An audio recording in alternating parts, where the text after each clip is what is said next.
When the truth finally came out during that conversation, I said nothing at all. I let the silence sit between us, and that calm response triggered consequences she never prepared for when she started talking. I need you to understand that this isn't what it looks like. I sat there, coffee cup halfway to my lips, and just stared at her. Michelle's hands were shaking as she held her phone, screen facing down on the kitchen table between us. I didn't ask what was on it. I already knew.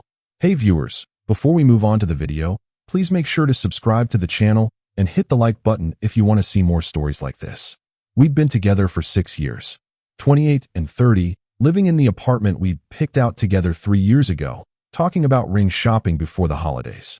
That morning started like any other Tuesday, until her phone buzzed on the counter while she was in the shower, and I glanced at it without thinking. The preview message told me everything I needed to know. You're not going to say anything? Michelle's voice cracked slightly. I set my coffee down, leaned back in my chair, and folded my arms. Still didn't speak. This is exactly what I'm talking about, she said, louder now. You just shut down. You iced me out instead of communicating. I raised an eyebrow. She actually looked angry. Are you seriously going to sit there and act like I'm the problem right now? She continued. After everything I've put up with? Your emotional unavailability? The way you prioritize work over us? I let her keep talking. Say something, she shouted, standing up so fast her chair scraped against the floor. What would you like me to say? I asked quietly. My voice was calm. Too calm. It clearly unsettled her because she froze for a second. I want you to fight for us, she said, sitting back down. I want you to show me that you actually care about this relationship. By doing what exactly? By getting angry. By showing emotion. By proving that this matters to you. I nodded slowly. So you need me to yell? I need you to feel something, she shot back. I do feel something, I said. I'm just not going to perform it for you. Her face went red. This is what I mean. This right here. You're so cold. So detached. Do you know how lonely it's been? I picked up my coffee again, took a sip. It had gone lukewarm. How long? I asked. She blinked. What? How long has it been going on? Michelle's mouth opened, then closed. I don't know what you're talking about. I pulled my own phone out, opened the screenshot I'd taken of her message preview, and slid it across the table. She looked at it and went pale. You went through my phone? It lit up while you were in the shower, I said. I didn't have to go through anything. It was right there. She stared at the screenshot. The message from someone named Derek. Last night was incredible. Can't stop thinking about you. This is exactly the problem, she said, pushing the phone back toward me. You immediately assumed the worst. You don't trust me. Should I? Silence. She stood up again, started pacing. Derek is a coworker. We went to a work dinner last night with the whole team. It was a group thing. And that message? I asked. He's being inappropriate. I've been meaning to talk to you about it, actually. He's been making me uncomfortable. I nodded. Didn't say anything. You don't believe me, she said flatly. I didn't say that. You don't have to. I can see it on your face. I took another sip of coffee, watching her. She looked genuinely distressed. Almost convincing. Show me your phone, I said. Absolutely not. Why? Because that's a violation of privacy. Because I shouldn't have to prove my innocence to you. Because relationships are built on trust. You're right, I said. They are. She stopped pacing, looked hopeful for a second. So you believe me? I didn't say that either. Her expression hardened. What do you want from me? The truth, I said simply. I'm telling you the truth. Then show me your phone. No. We stared at each other. Fine, she said finally. You want the truth? Here's the truth. Yes, Derek and I have been talking. Yes, we've gotten close. But nothing physical has happened. Nothing that crosses a line. What line? I asked. The line that matters. So emotional affair, I said. Just not physical yet. That's not fair. What part isn't fair? She sat back down, put her face in her hands. You've been checked out for months, she said, muffled through her fingers. I've been trying to connect with you, and you just aren't there. Derek listens to me. He makes me feel seen. So this is my fault. She looked up. I'm not saying that. You literally just said that. I'm saying we both contributed to this, she said. I'm owning my part. Can you own yours? I thought about that. The late nights at work. The times I'd been too tired to talk when I got home. The weekend last month where I'd spent most of it on a project instead of with her. Yeah, I said. I can own that I haven't been as present as I should have been. She looked relieved. Thank you. That's all I'm asking. We can work through this together. But that doesn't excuse what you did, I added. Her relief evaporated. I told you, nothing happened. Something did happen, I said. You developed feelings for someone else. You had intimate conversations with someone else. You shared parts of yourself with him that you didn't share with me. That's something. She was quiet for a long moment. What do you want me to do? She asked. I want you to be honest. I am being honest. Show me your phone then. I already said no. Then you're not being honest. She slammed her hand on the table. Stop manipulating this. Stop trying to make me the villain when you push me toward this.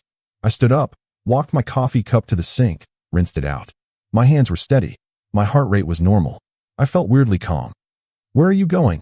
She asked as I headed toward the bedroom. To pack some things. I heard her chair scrape again as she followed me. You're leaving? Just like that. Just like that? I said, pulling a duffel bag from the closet. This is what you do? You run away instead of dealing with things. I started pulling clothes from drawers, folding them neatly into the bag. We need to talk about this, she said, voice rising. You can't just leave. We did talk about it. No, you interrogated me and then decided to leave. That's not talking. I zipped up the bag, turned to face her. What would you like me to say, Michelle? I want you to fight for us, she repeated. I want you to tell me you love me and that we can fix this. Do you love him? The question hung in the air. That's not fair, she whispered. It's a yes or no question. It's not that simple. It really is. She looked away. I don't know. I picked up my bag. Wait, she said, grabbing my arm. Please, don't do this. Let's talk to a therapist. Let's work on this. I'll cut off contact with Derek. I'll do whatever it takes. Will you show me your phone? She let go of my arm. Didn't answer. That's what I thought, I said. I walked past her, out of the bedroom, toward the front door. She followed, crying now. You're really going to throw away 6 years over this? I stopped at the door, hand on the knob, turned back to look at her. I'm not throwing away 6 years, I said. You already did that when you started confiding in Derek instead of me. When you started looking forward to his messages instead of coming home to talk to me. When you chose to build something with him while letting what we had deteriorate. That's not what happened, isn't it? She didn't have an answer. I need you to understand something, I said. I'm not angry. I'm not going to yell or beg or make a scene. I'm just done. There's a difference between fighting for someone and fighting to keep someone who doesn't want to be kept. I do want to be with you, she sobbed. No, I said quietly. You want to not be the bad guy. There's a difference. I opened the door. Where are you going? My brother's place. For how long? I don't know. I stepped into the hallway. We're not over, she called after me. I'm not giving up on us. I didn't respond. Just walked to the elevator, pressed the button, waited. Behind me, I heard our apartment door close. The elevator ride down felt longer than usual. I thought about the last 6 years. The good times we'd had. The trips we'd taken. The lazy Sunday mornings and the inside jokes and the way she used to look at me when she thought I wasn't paying attention. When, exactly, had that stopped? I couldn't pinpoint it. Maybe that was the problem. My brother Trevor lived across town. He answered on the second ring. What's up? Can I crash at your place for a while? Pause. What happened? I'll tell you when I get there. Doors unlocked. I'm at work, but I'll be home by 6. Thanks. I hung up, started the drive. Trevor's apartment was smaller than ours. 1 bedroom, but he had a decent couch. I let myself in, dropped my bag by the door, and just stood there for a minute. Pulled out my phone. No messages from Michelle. I wasn't sure what I'd expected. Sat down on the couch, stared at the ceiling. Around 3 in the afternoon, my phone finally buzzed. Michelle, I'm sorry. You're right about everything. Can we please talk? I stared at the message. Didn't respond. 10 minutes later, another one. Michelle, I blocked Derek. I deleted his number. I'm done with all of that. Still didn't respond. Michelle, please just talk to me. I turned my phone face down on the coffee table. Trevor got home around 6:30. So, he said, dropping his keys on the counter. Want to tell me what happened? I gave him the abbreviated version. The message. The conversation. The non-denial denials. The refusal to show her phone. He listened without interrupting, then grabbed 2 beers from the fridge, handed me one. You did the right thing, he said. Doesn't feel like it. It never does at first. We drank in silence for a while. Can I ask you something? Trevor said eventually. Sure. Do you think you could have done things differently? Like, with work and everything. I thought about it. Probably, I admitted. I definitely checked out for a while there. Got too focused on the promotion, on proving myself. Stopped making time for us. But that doesn't justify what she did. No, I agreed. It doesn't. And the fact that she won't show you her phone means there's more she's not telling you. Yeah. Trevor nodded. So you did the right thing. That night, lying on Trevor's couch in the dark, I finally let myself feel it. Not anger. Not even really sadness. Just this hollow disappointment. I genuinely thought she was the one. We talked about kids' names. About where we wanted to retire. About growing old together. And somewhere along the way, she decided that wasn't enough. Or I wasn't enough. Or we weren't enough. My phone lit up on the coffee table. Michelle, I can't sleep. I keep thinking about what you said. Michelle, you're right. I did throw away 6 years. And I hate myself for it. Michelle, but I want to fix it. I want to be better. Please give me a chance to prove that. I watched the messages come in. Didn't pick up the phone. Michelle, I love you. I know I haven't shown it, but I do. Michelle, please. I rolled over, faced the back of the couch. Eventually fell asleep. The next morning, I woke up to 17 missed calls and about 30 text messages. I scrolled through them. Most were variations of the ones from the night before. Apologies. Promises to change. Begging me to come home. One caught my attention though. Michelle, Derek showed up at my work today. He wanted to know why I blocked him. I told him about us, about you leaving. He said he's had feelings for me for months and that he thinks we should give it a real shot now that you're gone. My stomach twisted. Michelle, I told him no. I told him I'm in love with you and that I made a terrible mistake. Michelle, but I need you to know that he's not going to just disappear. He's been texting from a different number, saying he knows I feel the same way. Michelle, I'm scared. I called her. She answered on the first ring. Thank God, she said, her voice thick with tears. I've been so worried you weren't going to respond. What's going on with Derek? I don't know. He's acting weird. He cornered me in the parking garage after work yesterday. Said we have something special and that I'm making a mistake. Did he threaten you? Not exactly, but he was intense. And he knows where we live. I sat up. Have you called the police? And tell them what? That a guy I was having an emotional affair with is upset I cut him off. She had a point. I can file a report about the harassment, I said. Create a paper trail. Would you come with me? I hesitated. Please, she said. I know I don't deserve your help after what I did, but I'm really scared. I thought about it. Whatever had happened between us, I didn't want her to be in danger. Yeah, I said finally. I'll come with you. Thank you, she breathed. Thank you so much. This doesn't change anything between us, I added. Silence. I understand, she said quietly. I met her at the police station that afternoon. She looked terrible. Dark circles under her eyes, hair pulled back in a messy bun, wearing sweatpants and an old college hoodie. Hey, she said when she saw me. Hey.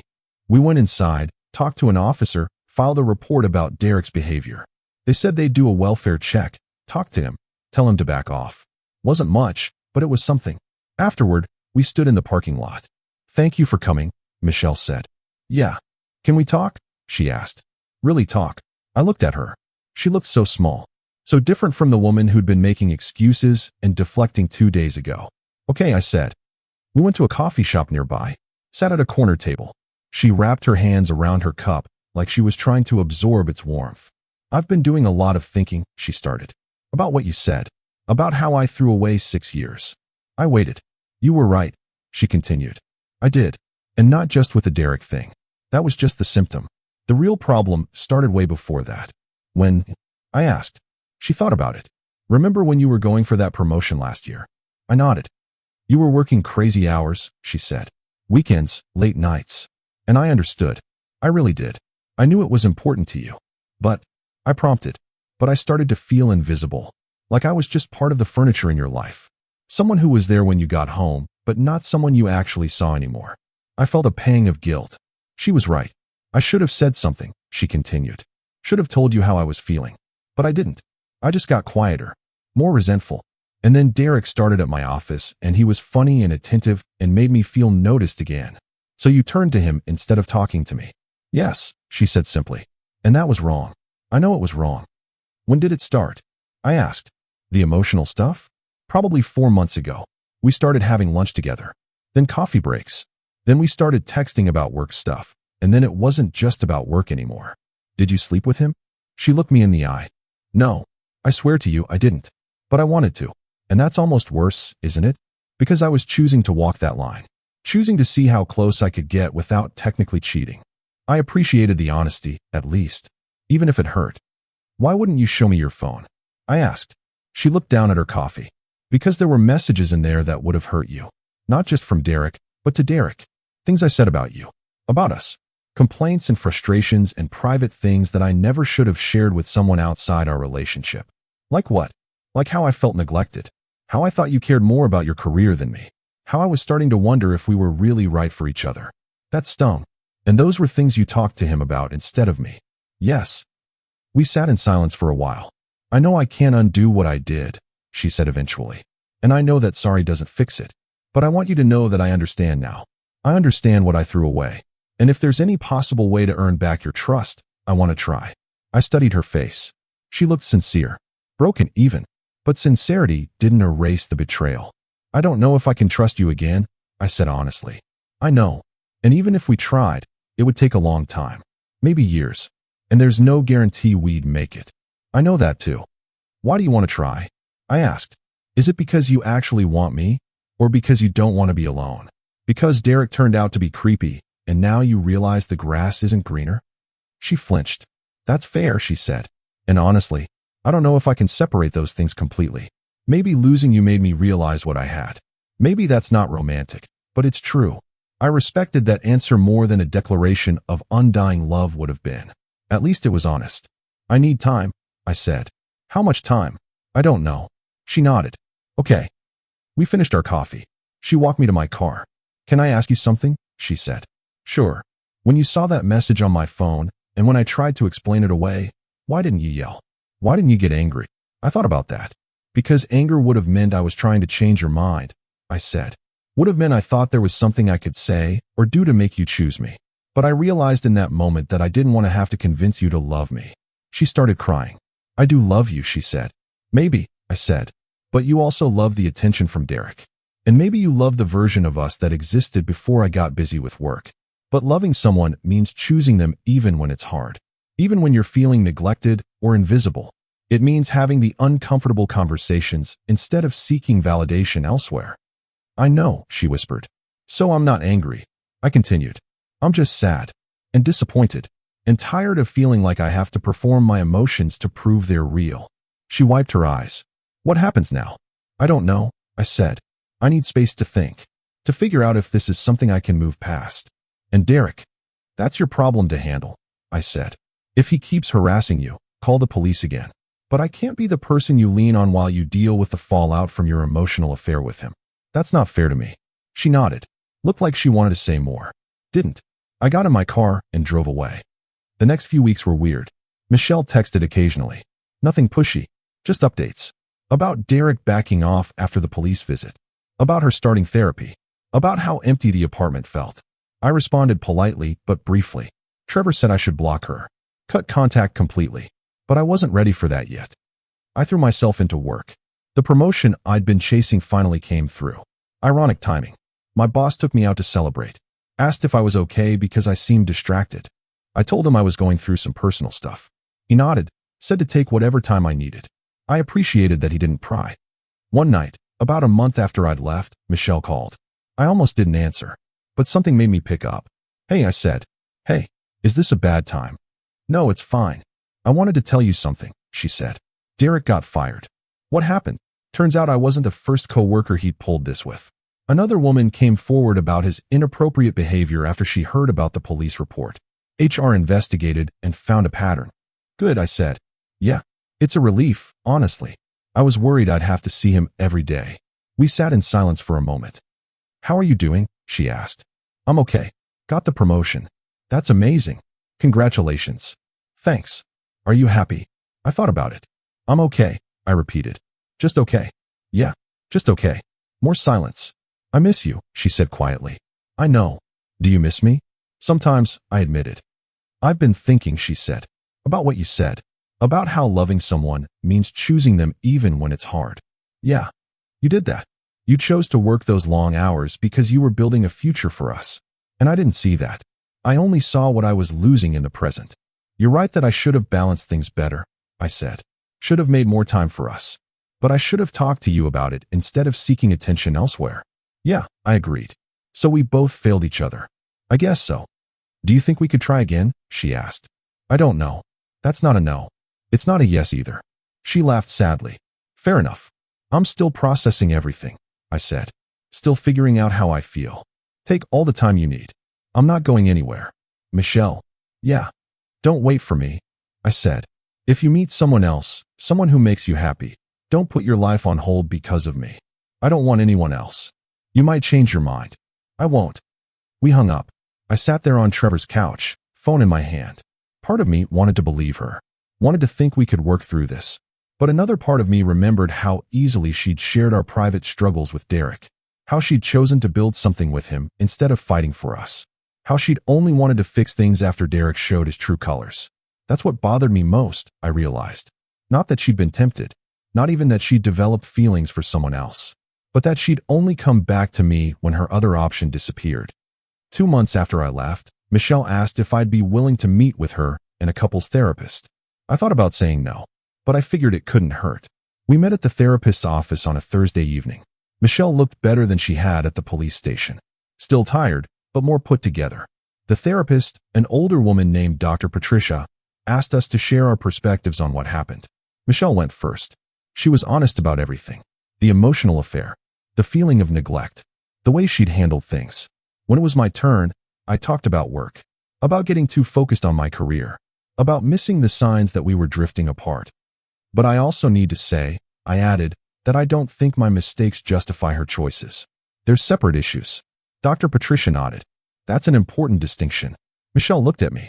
I'm not trying to justify what I did. I'm trying to explain the context. I understand the context, I said. I'm just not sure it matters. Why not?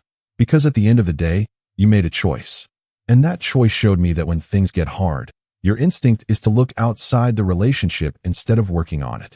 She didn't have a response to that. We did 3 more sessions. Each one felt like picking at a wound that wasn't quite healed. Dr. Patricia was good. She didn't take sides, helped us communicate without attacking each other. But by the 4th session, I realized something. I didn't want to be there. Didn't want to keep rehashing what happened. Didn't want to work this hard to rebuild something that might just break again. I think I'm done, I said in the middle of session 5. Both Michelle and Dr. Patricia looked at me. Done with therapy? Dr. Patricia asked. Done with the relationship? Michelle's face crumpled. Please don't, she said. We're making progress. Are we? I asked. Or are we just going in circles? We're learning to communicate better. That's not enough, I said. What would be enough? Dr. Patricia asked gently. I don't know, I admitted. And that's the problem. I don't know what it would take for me to trust her again. I don't know if I even want to trust her again. And it's not fair to either of us to keep doing this when I'm not sure I can ever get past what happened. Michelle was crying now. So that's it. You're just giving up. I'm not giving up, I said. I'm accepting reality, which is that some things can't be fixed. And maybe that's okay. We didn't schedule another session. I helped Michelle with the logistics of separating our lives, divided up our stuff, figured out the lease. She ended up keeping the apartment. I found a place closer to work. Small 1-bedroom. Just enough space for me. The last time I saw her was when I came to pick up the rest of my things. She'd packed everything neatly, had boxes labeled and organized. Thank you for this, I said, gesturing to the boxes. Of course. We stood there awkwardly.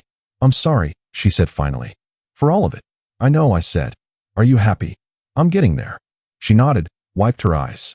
I hope you find someone who deserves you. Thanks. I loaded the boxes into my car, drove to my new apartment, unpacked slowly. Trevor came over to help, brought pizza and beer. How you feeling? He asked. Lighter, I said. And I meant it. It's been 6 months now since I left. Michelle texted me once about a month ago. Said she was seeing someone new. Wanted to make sure I heard it from her first.